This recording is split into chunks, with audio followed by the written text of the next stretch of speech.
Galatians chapter 2. Then after 14 years I went up again to Jerusalem with Barnabas, taking Titus along with me.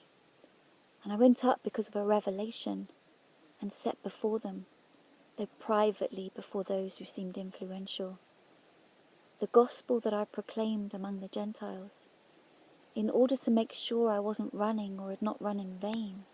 But even Titus, who was with me, wasn't forced to be circumcised, though he was Greek.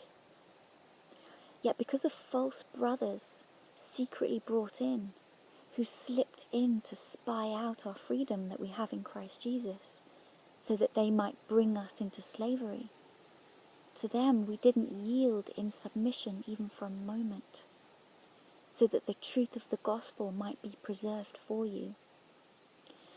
And from those who seem to be influential, what they were makes no difference to me. God shows no partiality. Those, I say, who seemed to be influential added nothing to me. On the contrary, when they saw that I had been entrusted with the gospel to the uncircumcised, just as Peter had been entrusted with the gospel to the circumcised, for he who worked through Peter for his apostolic ministry to be circumcised, worked also through me for mine to the Gentiles. And when James and Cephas and John, who seemed to be pillars, perceived the grace that was given to me, they gave the right hand of fellowship to Barnabas and me, that we should go to the Gentiles and they to the circumcised. Only they asked us to remember the poor, the very thing I was eager to do. But when Cephas came to Antioch, I opposed him to his face, because he stood condemned. For before, certain men came from James. He was eating with the Gentiles. But when they came, he drew back and separated himself, fearing the circumcision party.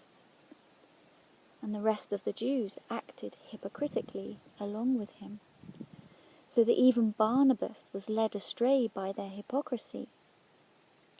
But when I saw that their conduct was not in step with the truth of the gospel, I said to Cephas before them all, if you, though a Jew, live like a Gentile and not like a Jew, how can you force the Gentiles to live like Jews?